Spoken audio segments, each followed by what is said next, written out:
Welcome back to Toni Told Me, the cozy corner of the internet for your real talk and real tea with me, Toni Tone. Please subscribe wherever you get your podcasts, whether it's Amazon, Apple Music, or not Apple Music, Apple Podcasts, Apple Podcasts, or Spotify. And please follow us on social media at Toni Told Me Pod on TikTok and on Instagram. I am super excited for today's episode because we're getting into a topic that I'm very passionate about. You know, I love me some dating, relationship, love talk, and we have an amazing expert with me in the studio today, Dr. Tara. Dr. Tara, it's so lovely to have you. Hi, thank you for having me. It's double T today. Yeah, double T. And double you know what? T, big T. My sister's called Tara as well. No way. Yeah, my sister's called Tara. So when I told her I'll be joined by Dr. Tara, she was like, oh, my namesake. Well, tell her in Thai it means river. Oh, okay. Yeah, so very calming. And you know, the name in India means star. Yeah. So some of you may recognize Dr. Tara already from Celebs Go Dating. If you haven't checked it out, make sure you watch it. She is a leading expert in dating, relationships, intimacy, all things that we love to discuss on Toni Told Me. So as a lover of the show, I'm really happy to have her in the studio today. What have you been up to, Dr. Tara? Filming Celebs Go Dating. It's just putting taking out over your whole fires. life. Yeah, it's an intense show. But, yeah, it is. but I'm sure it's exciting. Well, I mean, this series we have quite interesting characters and diverse life experiences. We have some divorced people. Yep. We have some young people that have never been in a relationship. We've had young people that have only been in situationships. We've had, Christine McGuinness that joined and then left. So oh yeah, it's a lot. It's a dramatic series. A lot is happening. That's good though. It's nice for the watcher. It's always nice when you watch a bit of reality TV and there's a little drama, there's some excitement. When it's going too well, it's not exciting for us as viewers. So I like the fact that it's a thrilling season. What have I been up to? I was in Turkey. Yeah. Went to Bodrum. That was lovely. You went to Scorpios? Went to Scorpios. Yeah, we did go to Scorpios. Go to Scorpios in Bodrum. What else have I been doing? Oh, before this episode, I was looking at wedding bands. I had an appointment before I came into the studio today, just literally down the road to look at wedding bands because I still don't have a wedding band. My fiance Taiwo still doesn't have his wedding band. So we were just shopping for wedding bands. And I'm trying to find him an affordable one because you're supposed to buy the groom's wedding band as the bride. Oh, are you? Yeah, so apparently he buys your engagement ring and he buys your wedding band, but you buy his wedding band. Yes. So I'm trying to look for a cheap and cheerful. I was going to say, I don't think I like that. Yeah, I'm trying to look for a cheap and cheerful because I've seen quite a few different quotes. And I'm like, how expensive could it be? Like a man's wedding band is like, what?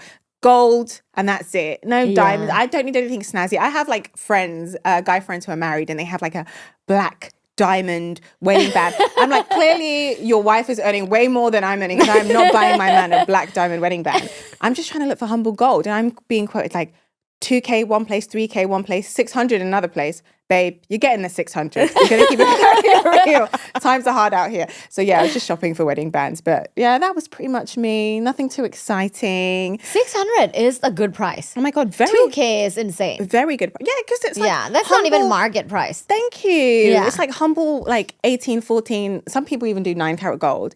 Like it shouldn't be that expensive. It's right? harder too. Yeah, it is. So like the more carat, the softer, and it will like become it will become not as pretty. So. That's a good way to save money too. Because if he asks, Toni, why did you not get me the 18 karat? Why did you? I'm sure he already knows because he picked my ring. Why did you get me the 9 karat? I'll be like, oh, because the 18 karat is soft and it will get damaged. Yeah. And it's very yellow. And I just feel like you need something resilient, you know? I like that euphemism. I like that. Yeah. Meanwhile, I'm just being cheap.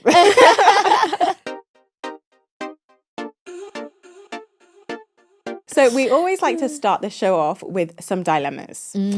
So producer Anisha, who's in the back, gives us 2 dilemmas. And I have a feeling these dilemmas are going to be juicy. Because we have an expert on set, I know that she's sifted through and picked some good ones. So please, producer Anisha, can you hit us with some dilemmas? You know me too well. I sifted. So this one says, hey Toni, love the pod. Congratulations on your beautiful online community. Oh, thank you. I just wondered how you deal with the stress of the unknown in a long-distance relationship. Oof. So anxious all the time about our future, as relocating is about 1 year away. Me and my man talk all the time, very clear on our goals and plans, but I just can't seem to calm down. As a type A person, long distance has been hell, as no matter the planning, the outcome isn't completely in my hands. Any advice on just letting go and believing everything will be okay? Oh, that's an interesting one. I'm not surprised she's a bit stressed out because for a type A personality, yeah, long distance is not easy. It's very, very unpredictable. Because if you're not 100% set on where you live and the timing, you kind of need to be able to go with the flow to a degree. You still need to plan, and it sounds like they're communicating. They still need to plan, but you need to be open to like things not happening when you want them to happen. Now, before I speak on my experience, I want to ask Dr. Tara, because obviously she's our expert for today. Long distance relationships. I'm in one. It won't be long distance in too many months. Thank goodness for that. But I've been doing it now for 3 years. Wow. Yes, it hasn't been easy. For people who are struggling with waiting to be in the same place as their partner or struggling with trusting the process, what advice would you give? Yeah. Well, short answer, phone sex. No, I'm here for that. Okay, I want to hear more. Tell us more. Well, short answer and long answer. Well, long answer. Actually, a little bit of background. My very first peer-reviewed research that I published was actually on predictors of successful long-distance relationships. Oh, interesting. So there are a few predictors. Okay. The first one and the most important one is to have a mutual goal that is measurable.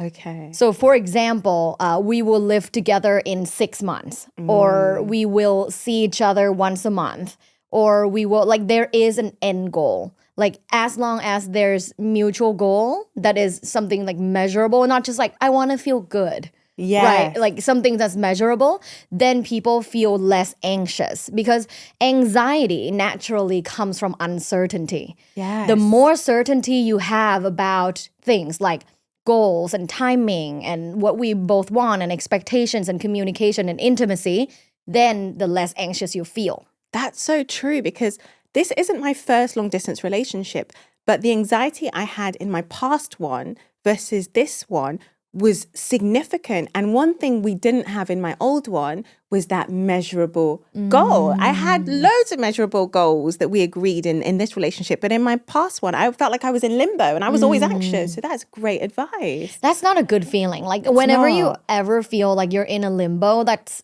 probably a sign that that's a bad relationship to be in.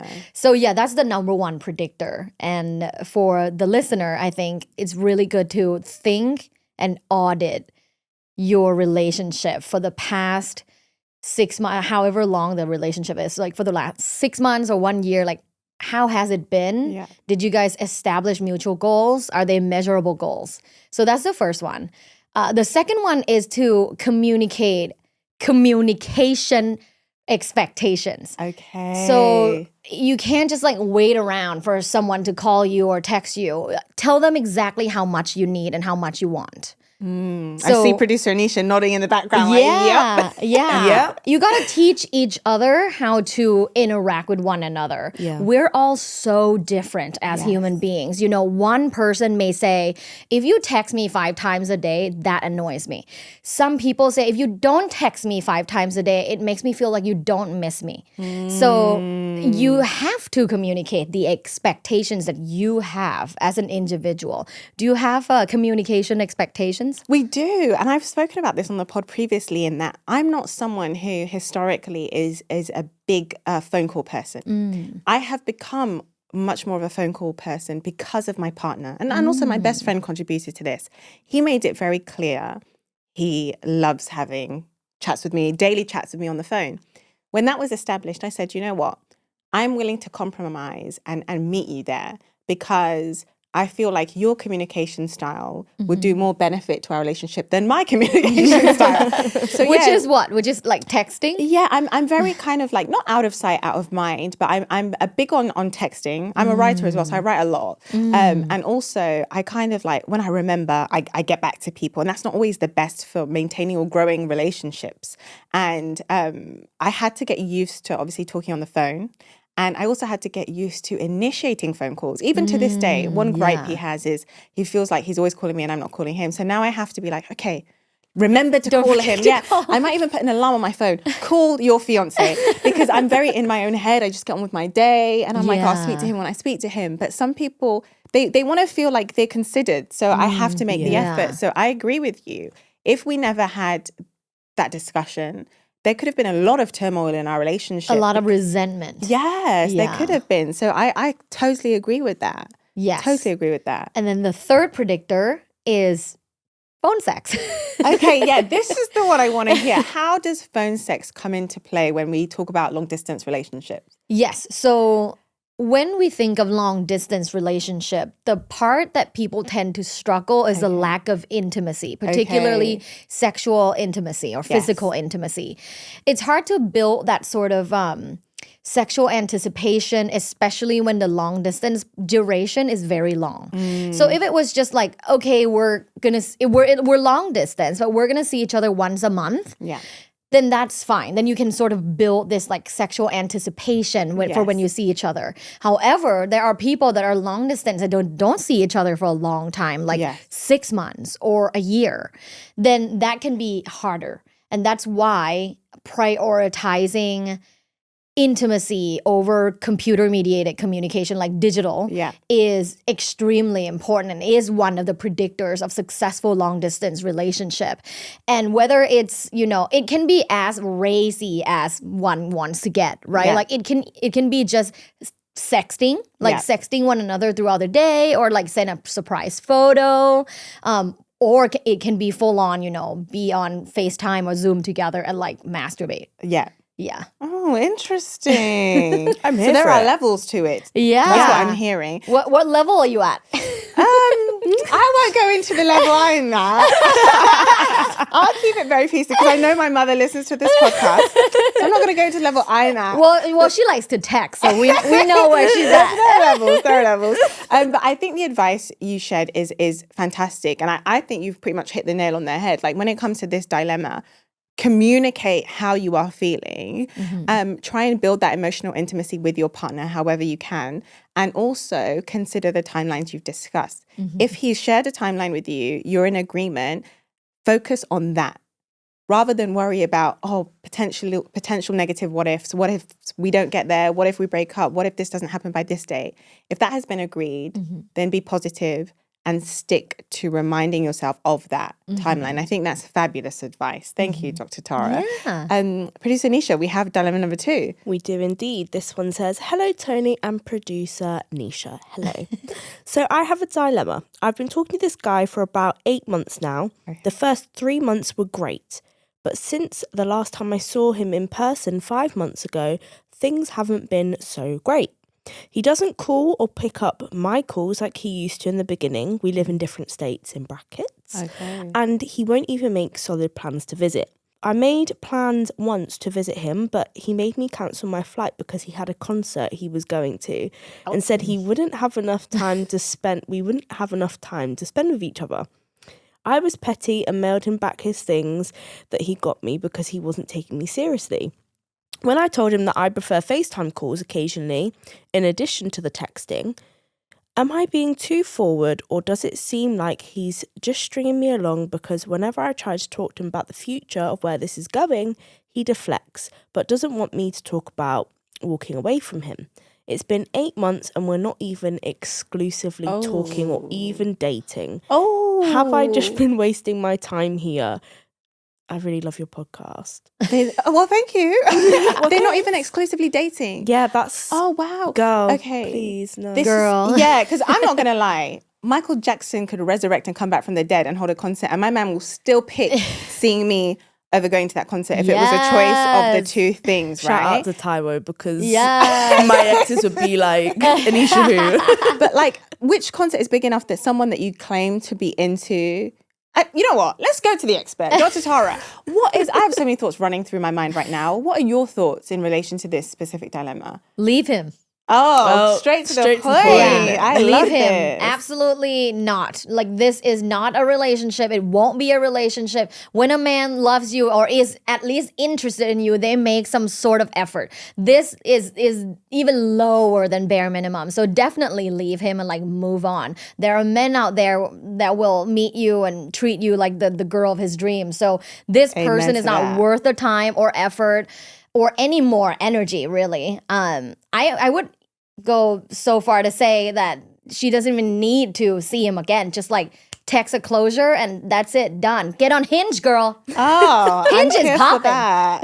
I want to talk. We're going to talk about that in more detail. I was going to say, I'm scared of Hinge. Wait, you're scared of Hinge? Yeah. Okay, wait, no, say this we'll because I get really into want to touch this, like touch this topic in a second. But one thing I love about you, Dr. Tara, straight to the point. Just black and white, like leave him. And I love that energy because I feel like as women, sometimes we can be in a state of like making excuses when it comes to relationships. But you have said it how it is. And I completely agree. Like the signs, the flags are there. 8 months, you're not even exclusive. You wanted to see him. He cancelled for a concert, which means he values the concert over you. The fact that he's dropped in communication. You want to FaceTime and he's not even like on. No, I agree. Dr. Tara said it here on Toni Told Me Pod. Leave him. Do yourself a favor. Follow her advice. There is someone out there for you, sis. Yes. If you have a dilemma that you want to submit, Toni at tonitoldmepod.com, and producer Anisha will do the needful and sift through all your amazing dilemmas to find dilemmas to suit the topic of the day. We're going to get into the sisterhood spotlight next, where we will be talking all things dating, love and relationships and sex with our specialist of today, Dr. Tara. In dating, I feel like it's safe to say most of us need all the help we can get. It's not a straightforward process. And I'm so happy to have you here because there are so many questions that I want to ask you that have been running through my brain. Producer Anisha has also thought of some questions that she's included. But before I dig into question number one, I want to go back to something you said earlier. You said, get on Hinge. And you were an advocate. I want to talk to you about online dating. Mm-hmm. One, whether you think it works, and two, why you think some people believe it's a waste of time. Because I have friends who are on two different sides of the spectrum. I have friends who are now married with a child that met on Hinge. And I know people who also met on things like Bumble and Tinder. And then I have friends who are just not having any luck and they feel like it's a platform for just casual hookups. That they won't find any long-term success on there. Where do you stand when it comes to online dating? I stand on the fact that I think it's effective when the user is competent. So I'm sorry if you're listening and you're like, oh, I hate Hinge so hard. It's probably because you're not very competent in using it. Yeah, that's true. Dr. Tara is sending me shots. You don't like Hinge? You don't like Hinge? Like, You know, there are quite a few, I think, benchmarks when I looked into the studies of online dating. And now, I mean, online dating has now been around for so long. Yes. You know, technically like 20 years. Yeah. So there's a lot of studies on different behaviors. Some are successful behaviors, some are toxic behaviors, some are just behaviors that are ineffective. Yeah.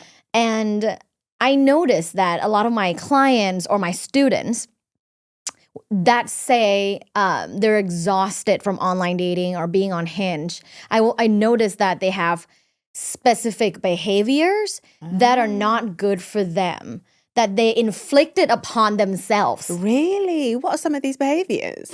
Curious? Yeah, I'm so curious. I'm curious because I'm like, is this me? The very first one is swiping solely based on physical characteristics without reading the bio and decoding the bio. Do you do that, producer Nisha? I think so. Yeah. I've not had Hinge in such a long time because I was like, I need to get off this thing. Get It's on it horrible. tonight. I'll help you set up the best no. profile. You'll get all the matches and you'll be the one choosing. I'm scared, Dr. Tara. It's so easy. So wait, so you're saying that people have to, before they swipe, they should read the bio first? They should read every bio if the physical characteristic has any sort of pull. Okay. Not perfect, not like immediately butterflies, but like, oh, okay, like He's all right. I can vibe with this person. You want to read through the bio and decode the bio. Yeah. Because people's bio says a lot about who they are and also says a lot about whether they're looking for a long-term relationship or short-term flings or casual sex. Okay. So the first ineffective behavior is people that swipe really fast just through physical characteristics and photos. Okay.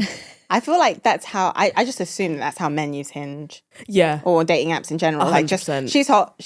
Yeah. Oh no, she's hot. You're absolutely right. There's Really? research that prove that. Really? So research found that men tend to be a lot more visual.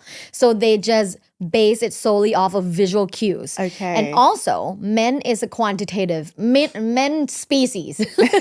They're quantitative people. Yeah. So numbers over quality. Okay. Because then they can sort of like see their options Okay. and go from there. So not being selective. So that's my second point of ineffective behavior. The second ineffective behavior is not being selective. Okay. People get so exhausted because they have to go, hey, how are you? How was your weekend? It's so boring. How boring is this? It sounds very boring. Yeah, so like, boring. I don't care about your weekend. Like, what are you doing in life? What are your passions? What's the most interesting thing you have eaten apart from vagina? That is a good question. Producer Nisha, next time you're on one of these dating apps, ask the guy, what's the most interesting thing you have eaten? I want to know what they say.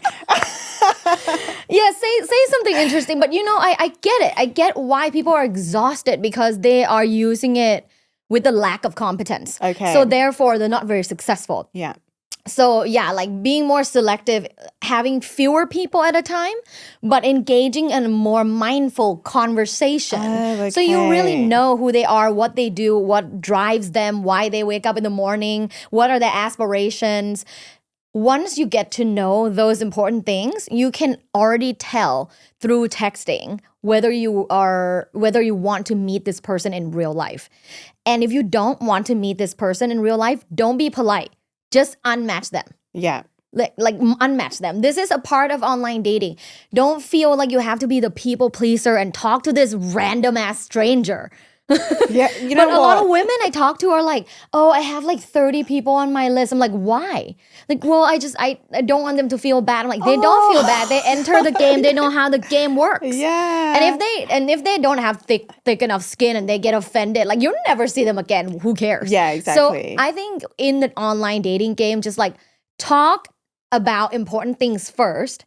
If it's not vibing, then just unmatch, go to the next person. Don't have Okay. like 30 tabs open. It is exhausting. And I've seen my friends, students, and clients have this situation going on, and it's literally dating exhaustion. So from what I'm hearing, quality over quantity, and also be strategic with what you're asking. Are you hearing that, producer Nisha? I am hearing that. We're going to ask for an update. Next week, we're asking for an update about... Okay, we'll Guys, give you I'm more than a not week. getting on Hinge just yet. We'll give That's you a scary couple- place. No, today, in this You hear session, that? when I'm here, I'll help you. I usually charge $500 to make people's Hinge Anisha, account. take this offer up. I will do this for free, just so you have content next week. Take this offer up. And on the topic of not even just producer Anisha's profile, but profiles in general, for the people who are listening who are like, okay, I've heard that I need to switch up my technique. What about profiles, especially for women? Because most of my listeners are women. What would you say makes an effective profile? The profile photo should have a very clear portrait, smiling photo of you. Okay. And it can be sort of sultry, like closed mouth smile, or it can Okay. be like teeth and like happy girl next door smile. Yeah. But you want a portrait and smiling photo as your first one. No, don't do a group photo. Like which one are you? I hate it when people do group photos on dating apps. I think it's so silly. A lot of men do it. Yeah, and because they don't have selfies of themselves. Do you know what's even weirder? So I have a friend who's on dating apps, and I was sat with her. It's always nice with my like single friends, like living vicariously through their experience and seeing what it's like. Yeah, like how does this work? And one thing that I noticed was like men not only taking group photos, but they would take group photos or photos with women in the picture. Yes. Yeah. It's like you're trying to get a woman and you're posting photos of you with women. Is that like a tactic to try and make girls feel like girls like you? What is it? I think that's so weird. It is. I think it's to show that they have options that they are able to attract others, and therefore you should be attracted to me. But it is an ineffective strategy. So if there are men listening, like don't do it, because women don't feel like that. That's not how women operate. Yeah. Women feel like if it's a woman in your photo, they immediately feel like, oh, okay, well, that's not the drama I want to get into. Exactly. Yeah. So don't do it. So the first is a very good portrait photo of yourself. And then through the series of photos, you should have the following. Ooh. The second photo is a sexy photo. Okay. And whatever floats your boat. Like it could be a bikini photo. It could be just like night out with friends. It could be, but it's like you looking very sexually empowered and confident and sexy. Okay. Big hair or whatever hair, but like just a photo that shows your confidence, like 10 out of 10. So first is a portrait of your smile and your face, no sunglasses. Second is a sexy photo. Okay. Third is photo of your hobby. So maybe it's painting, maybe it's, wine and dine, maybe it's thrifting, like whatever it is, it's a photo of like you doing your hobby, like in action. Okay. The fourth photo, you want to do an active photo. At the gym, lifting, Pilates, yoga, running, like an active photo, because people are attracted to active people. Okay. They don't want to date people that are sedentary, like on the couch all the time.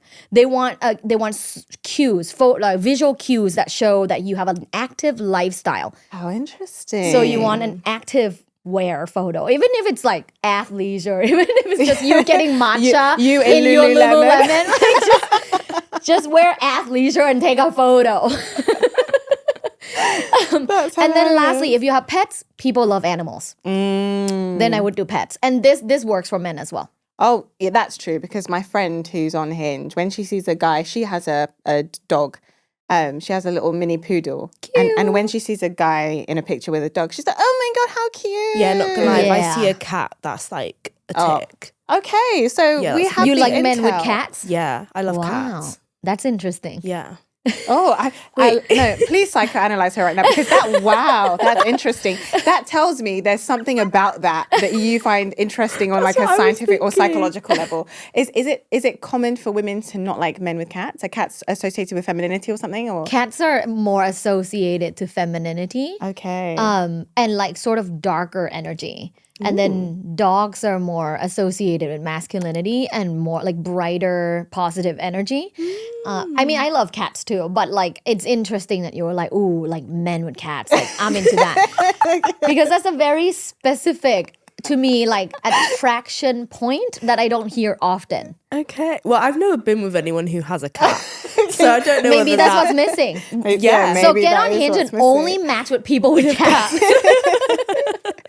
So say someone's been on like dating out, so they met a guy on a night out and they agree, like it's successful. They listen to your tips, they create the ultimate profile, they use your strategies, and they've secured a first date.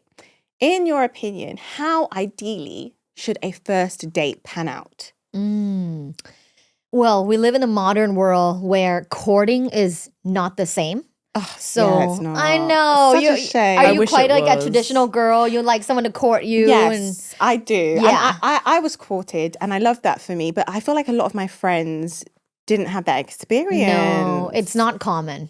It's a real not common. So when men do that, it's sort of like 20 brownie points. Yeah. But yeah, courting isn't common anymore. And there's a lot of research to the reason why it's not. Like financially speaking, back in the days, men work, women did not. Yes. So courting was very common. But now like everybody works. And sometimes the women make more money. Yeah. So courting looks different. However, sort of don't let that deter you. Okay. Because it can still be chivalrous, it can still be romantic, but it doesn't have to be like one person chasing the other all the time. Okay. We're in 2025, egalitarianism is quite common. Yeah. So, being a woman who's single and is like going on dates with men, I hope that, your only thing isn't like, are they pursuing me?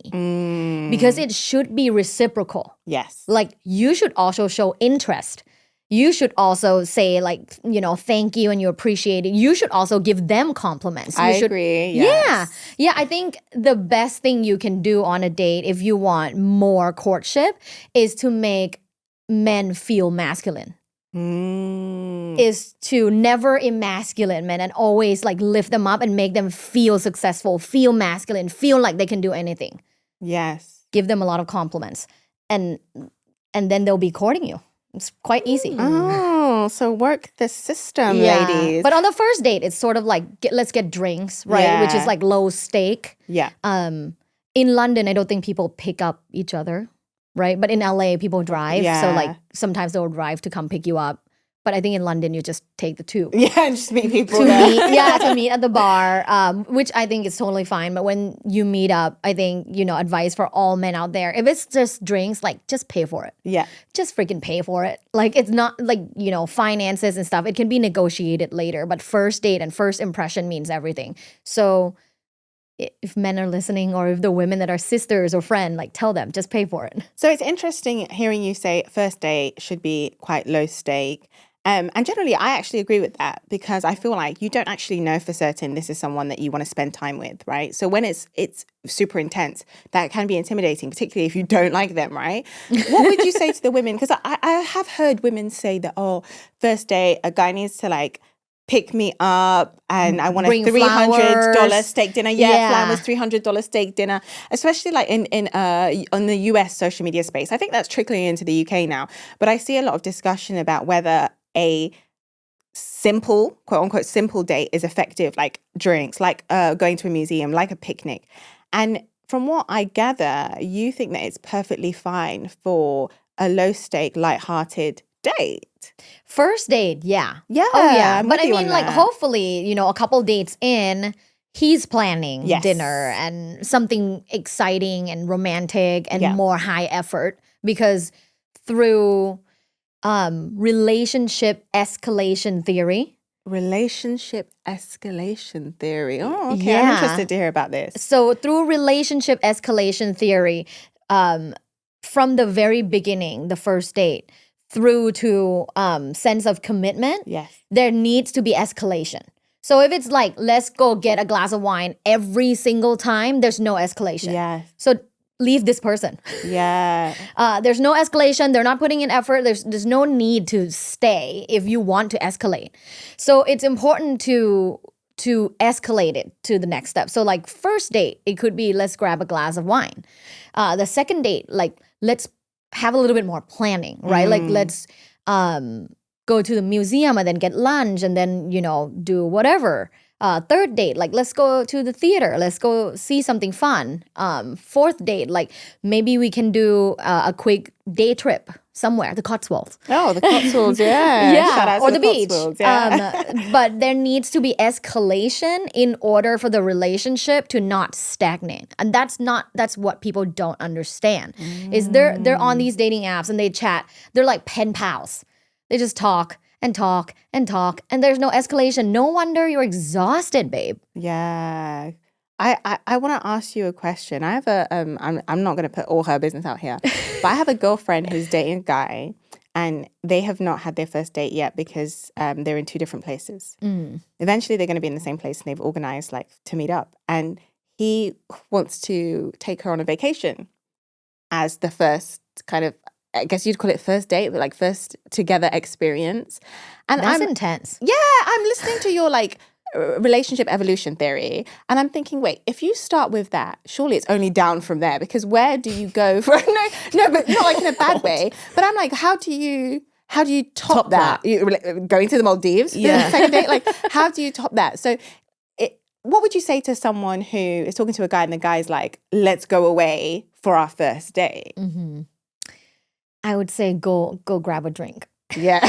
Yeah. Take it down a few notches. Yeah, I would say go grab a drink. However, if you're a risk taker and you're spontaneous, you may really enjoy a trip as the first date. Yeah. Now, when it comes to trips, research found that people have expectations. Yes. So if you're someone that is not into like having sex on the first date, going on a trip, there will be expectations. I'm glad Dr. Tara said that, because you know when people are talking about flew me out, he flew me out, I'm getting flued out. Yeah. I'm like, sis, you do know when that man buys you a ticket, he's going to want something. Like he's going to want something. Yeah. And I think it's a bit naive to assume that you will travel an ocean to meet a man that you've never met before for your first date, and he has zero expectations. So I'm glad that you made that clear for people listening.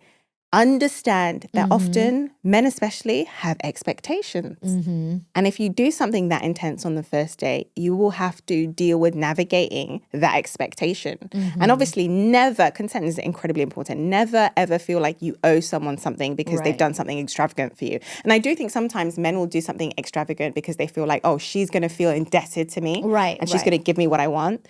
So understand that you are well within your rights to always say, no, this makes me uncomfortable. But do that with the knowledge that in accepting certain things, he will have expectations. When it comes to relationships, people often talk about settling. Yeah. And I want to ask you, as the professional, why do you think some people settle for like meh relationships over going for a relationship that feels great to them? Like, why do people settle? It's very simple. They like familiarity and comfort. Okay. The reason why things like Deliveroo, Uber Eats, Amazon Prime, one-day shipping, Uber. I use all these things all the time. The reason why these things have become so successful is it taps into the deepest of psychology of human being, of needing comfort and convenience. Okay. People do the same with relationships. They don't wait for something that pushes their expectations. They don't wait for something that is extraordinary because it's scary. And a lot of people struggle with low self-esteem. They perhaps don't think that they will ever find a relationship like that or someone that's going to be that compatible to them. So settling as a phenomenon, to me, is very simple human psychology. They like comfort and familiarity, and therefore, you're here, I'm here. We both have jobs. We can pay bills. Let's move in.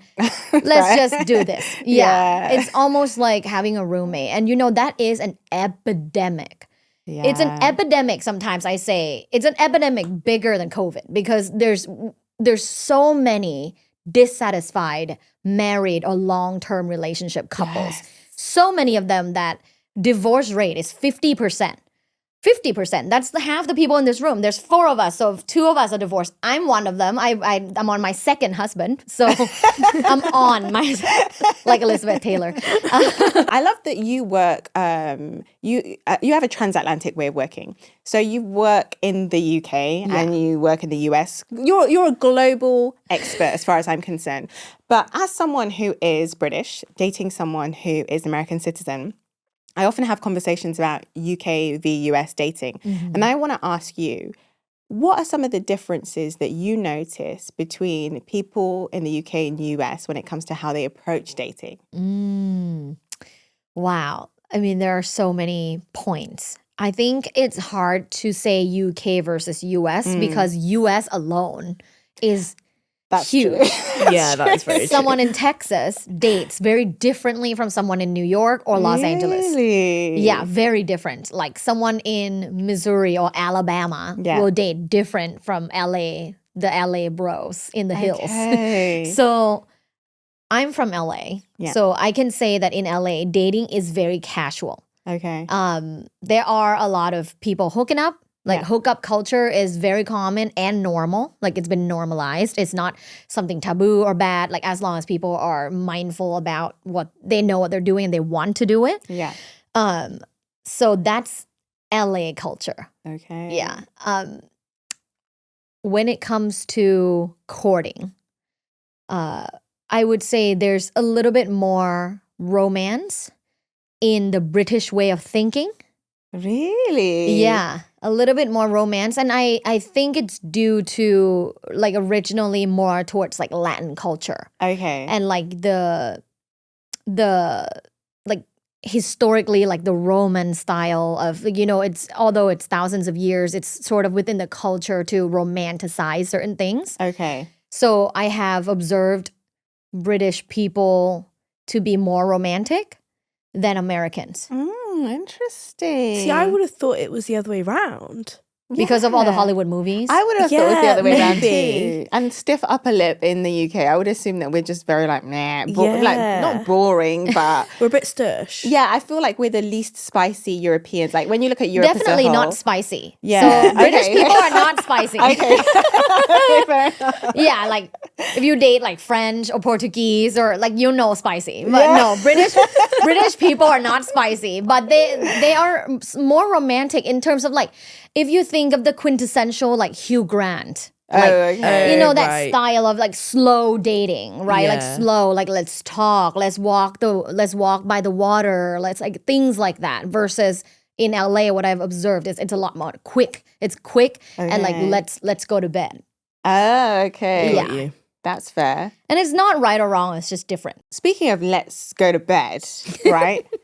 We've not really touched on sex too much on the pod. So I want to ask you while you're here about sex and intimacy. When it comes to dating in the modern world, what do you think are some of the biggest mistakes people make and women in particular make when it comes to sex? I would say having a lot of casual sex to gain external validation.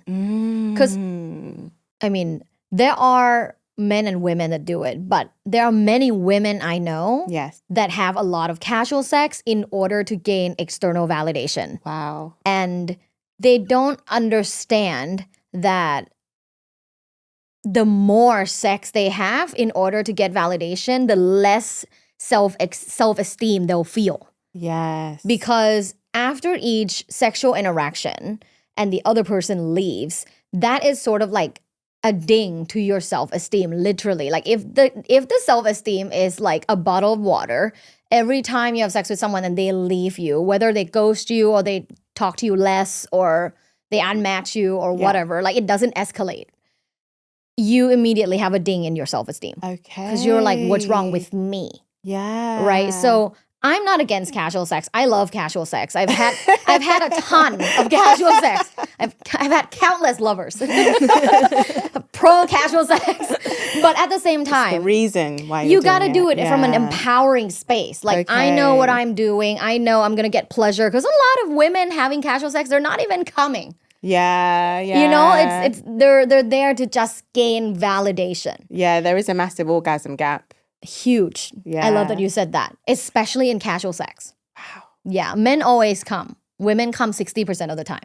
Wait, was that 16 or 60? 60. 60. Oh, that's even higher than I thought. Yeah, I thought you actually said 16. I was like, okay, that makes sense. I mean- thought, but that's a real shame though, because you're doing all that for validation and you don't even get anything at the end. It's Yeah. like, okay, that's a very, very big mistake, and I think that is a common mistake. And I've had friends who have talked to me about that, and I know of people doing that, and we've had dilemmas very similar to that, where it's like wanting, having a desire to connect with a man, and wanting the guy to like you, and thinking if I sleep with him, he will like me more.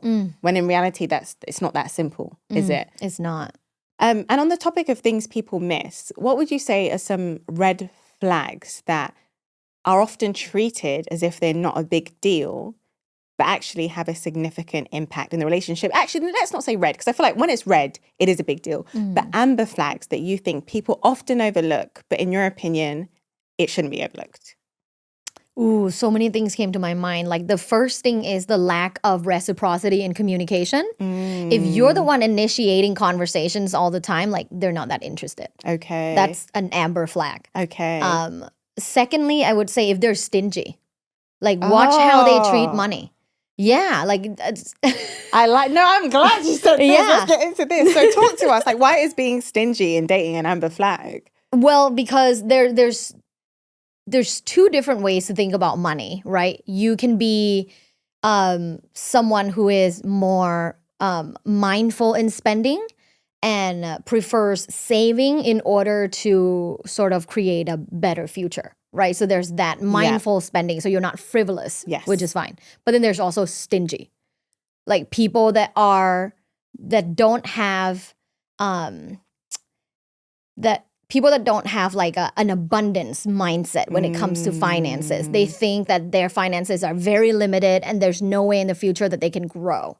If they have a restrictive finances mindset, that will bleed into the relationship, because then they will count every penny, and that will then become a source of resentment in dating, particularly in early dating. Because I have quite a few girlfriends that are, doing well in their careers, and they make good money, maybe not as good money as the men they were dating. But for example, like my one friend went on a date recently, and they had dinner, and she was down to split it, but she ordered more drinks, so he wanted to like itemize. Oh no. Hell no. If I was ever on a date when I was single and a guy brought out a calculator talking about you had one extra pina colada, I will never talk to that man again. My vagina is immediately dry.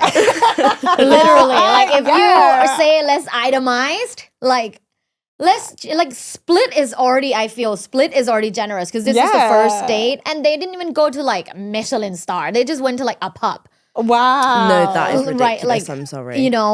So yeah, I think watch out on like stingy behaviors, and don't make excuses for that. Don't say like, oh, but then they're saving up to do this or whatever. Like no. Like life is today. Like being in the moment. Like, what if you die tomorrow? Oh my Who God, cares? I always say that. Like, what if I get hit by a bus? Exactly. Like, I have to enjoy my life. Buy that Chanel. You have heard it here first, ladies. If he's stingy, amber flag. Dr. Tara, you have been absolutely epic.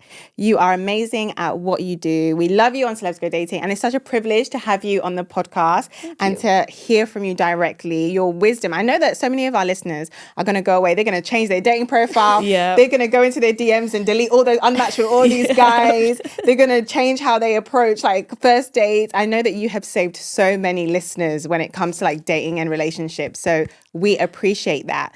For the people listening who are like, okay, no, I'm so in love with Dr. Tara, I need to follow her on social media, I need to find her, where can they find you? Yes, my Instagram and TikTok is at lovebites.co. That's LUVBITES.co. Fantastic. Thank you so much. And hopefully, God willing, we can have you on the podcast again at some point. Thank you so much. Have an orgasmic day. Oh.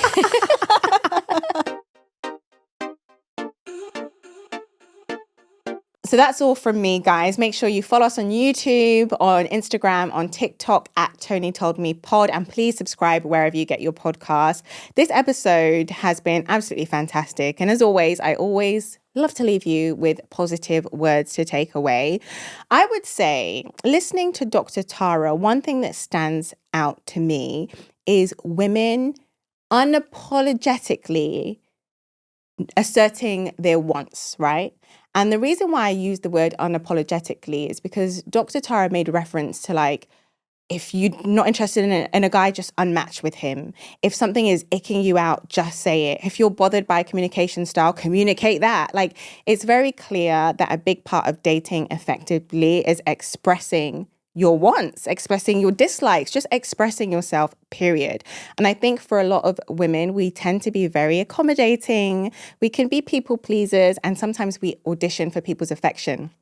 But date with the understanding that you need to be impressed and not just impress. It's not about you being great for the guy. The guy also needs to be, or girl needs to be great for you. So assess that. Even when it comes to intimacy, like Dr. Tara said, a lot of women have sex for validation or have sex to perform, and they don't actually think about themselves and their own needs. But in all that you do, remember that your needs are important and you are of utmost priority. So please never forget that. We will be right back here next week for some extra real talk and more real tea with me, Toni Tone.